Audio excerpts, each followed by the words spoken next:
Hi everyone, welcome to our podcast again. You are on Momziba Talks Daily Podcast, a podcast where we share honest conversation and it's open for experts, founders. It's open to people, guests who want to be a guest on this podcast to talk about one or two that they know to impact the world. All right, so this is a beautiful place for you to be to learn on relationship, inspiration, society and culture, education, business news, health and wellness as well, and many more. You're welcome to Momziba Talks Daily Podcast. And today we are going to be continuing from the series one, where we talked about the gate and key to preparedness. So today we are going to be seeing the series two of the same topic, and we are going to be discussing from where we stopped. Preparedness is not a paranoia. So what are you going to do? Pick a cozy spot and sit down and then take your drinks, take your notepad and pen, jot down one or two because you'll be needing these, okay? So this is Momziba, your beautiful host. I'm so glad to be here. Please don't forget to download after listening to this. You can share to your loved ones, let them tag along, all right? And then share to people you know that it will be very very necessary for. All right, thank you so much. All right, so if you want to be a guest on this show, I want you to write via my email at momziba@gmail.com. Momziba spelled as MUMZIBAHH at gmail.com. So we are back on what we are talking about. Preparedness is not a paranoia. So let's see this in depthly. What am I trying to say?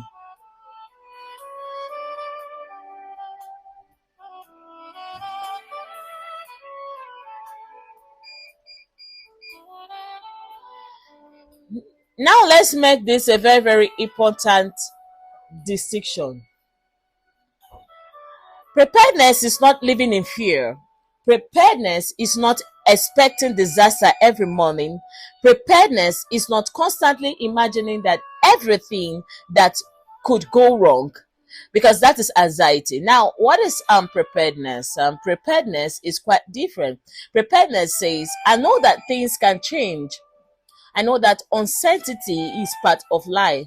So let me build a capacity that will help me respond to uncertainty when it comes. All right, so that is it. So most times, for instance, we do not put on seatbelt because we know that accident is going to happen. We do not save up money because most times we know that poverty is just by the corner. No. We do not learn a skill because we think our current job is going to fail. No. We are just doing this. We do not maintain relationship because we do not expect to lose people. We maintain that because we know that it is necessities of a necessity that we do that. All right. And we have, when we put uncertainty as the first liner in our lives, because this is what people fail to talk about. This is what people shy away from. They believe that everything goes cozy. And that is why some believers, one of our mentality is all is well, and everything that does not move well is not the plan of God. No, you must understand that in life, if you want to step into the stage of preparedness, the gate and the key is for you to put on the understanding that life is full of uncertainty. Uncertainty is a very very important thing that comes up in life, in everyone's life at a particular period. It doesn't mean that God hates you. It doesn't mean that life is treating you unfair. But most time it could be that this has to happen to find out who you truly are. All right, so let's talk about what people normally do not normally talk about. There are certain aspects of preparedness that makes people really uncomfortable, and I want you and I to talk about that. What are they? Now, your current comfort may be hiding your lack of preparation. I'm going to be telling this in depthly, sharing my story with you. Sometimes life is going well with you, but because life is going well, you assume that everything is doing well. But comfort, do you know that it hides your weaknesses? Yes. If everything around you is totally stable, you may never discover what you know, or what you do not know, rather, because the person who never manages money during good times might not really discover their financial weaknesses during difficult time. And the person who never develops emotional resilience naturally may never discover their fragility all right, during loss or during when emotional breakdown arises. So a person who never learns because their current job is secured, okay, may never understand the cost of complacency when circumstances arises or as circumstances changes. That's why comfort isn't always about evidence of preparedness. Sometimes it is the simply the evidence that you haven't been actually tested. This thing I'm doing right now, I shouldn't have been doing it now, because if everything was okay with me some years ago, I finished from my school in university and I got a job, a white collar job, because I did well. If I had gone that route, I don't think that today I will be where I am. I don't think that today I will be talking to the globe, and people will be listening to me, people will be writing to me. I don't think I'll be doing it. All right. So you see, so let's see something. Comfort most time hides you from getting to the place you want to get to. Comfort at times make you to delay preparedness. Okay. Comfort most time make you not to even find reason to be, to get prepared. Okay. So let's see another thing people do not talk about. You may be preparing for a life you do not actually want. What do I mean?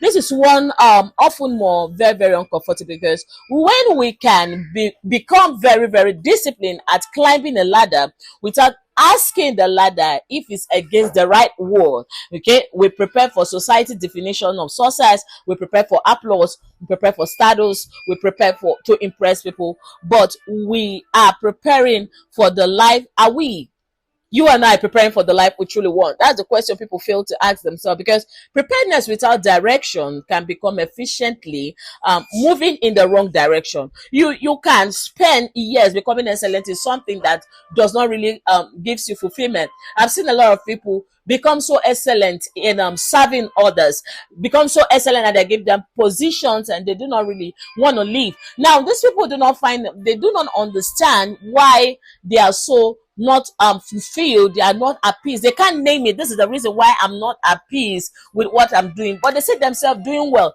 And if care is not taken, these people cannot have the bold mind to step out, because they don't know what it is. Some target to spiritual manipulations. Maybe there's a power disturbing them not to get settled after all. They are doing well where they are, and life just keep on giving them positions in where they are, and that is not where they're supposed to be. They don't gain fulfillment. So you see, you can spend years becoming excellent in something that does not suit you, that does not fulfill you. So preparedness requires another question: what am I prepared for? And then it goes not just how can I become better, but it becomes better for what purpose? Because if you, first off, you cannot understand why you want to get prepared, and another thing, you don't understand what are you preparing for, and you do not understand what's the reason that why do I need to be more prepared. You don't have these things around your feet, there's going to be a problem. That means you're just walking in the dark. All right. So preparation can become an excuse. This is one of the biggest trap I'm going to share with you, because some people keep preparing because preparation feels safer than action.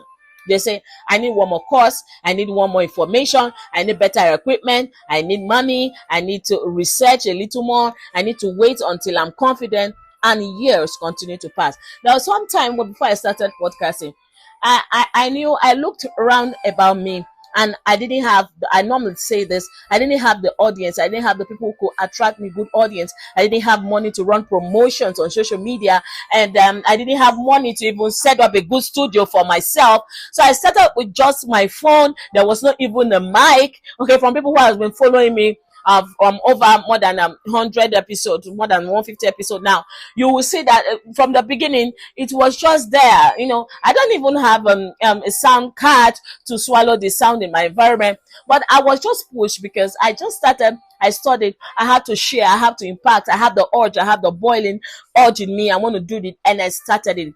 And for the first 3 years, this is my sixth month here, and the first 2-3 years, I never had good audience. I never had people listening to me. I never had people sharing it. I never had people download. But today, I'm having a lot of people across. When I go through my analytics, I see a lot of people around the countries, around the world, listening to my podcast. So you see, sometimes preparedness is not about everything fixed, everything comfortable for you. Preparedness does not mean that you need to have this, have that. That is all excuse. I talked about procrastination, lack of seriousness, and in the last series, if you've not listened to it, go back and listen to it. The Gate and the Key to Preparedness, series 1. All right. So preparation can attract excuses, and this is not very, very good for you. Okay, so at some point, okay, years begin to pass. It becomes procrastination, wearing professional clothing. You do not need to know everything before you begin. You must understand this. Sometimes the next stage of preparation can only happen after you take your first foot, your first step. So there is knowledge you can acquire from books, and there are knowledge you can acquire from the on the job. Okay, only by doing. You cannot prepare forever. Eventually, the gate requires you to use the key. You must understand this. The differences between readiness and perfection. One of the greatest lies that we tell ourselves is, oh, but what does ready mean? Does ready mean you have no fear? No. Does ready mean you know everything? No. Does ready mean you cannot fail? No, absolutely not. I remember sometimes when I started this, I normally share my story. When I started public speaking, I used to repeat. Let me tell you how I talk. I will be doing I stammer. I never went to any public speaking school before I'm able to do all this I'm doing today. And sometimes some people ask me, why is it that Mom Siba, we invite you to an occasion, or maybe you're among your peers, we just raise a topic. You don't find it difficult to flow. You just flow and flow and flow, and hours by, you're still talking and you're still impacting, and you do not stop, and you do not have time to sit down to calculate the questions most time. You just flow. I'm doing this because it has been something I've been doing. It has been experience. Preparation, I didn't go to sit down to prepare. I most times what I have and I find myself doing today is what I see life throw at me, and I embrace it. I didn't need to go and sit down one place to think about it. I didn't go to I didn't shy away from it. I just flow. I kept on, growing in it on the job. I today I stammer. The next time I was ashamed of camera and all those kind of a thing. How people see it, how people hear it, and I was like, podcasting where I'm coming from, and from the country I'm coming from, it's not something that is a normal job that everybody, or you can see about 50 or 30% people do. So it's just rare. And if you don't have good name, people will not want to listen to your podcast. If you don't have name that your father is one of the big men in the country or this and that, nobody want to listen to your podcast like that, or you don't have fans. But that is the note where I started from. And today, God helped me. God helped me. All right. So that is just it. We are still doing something.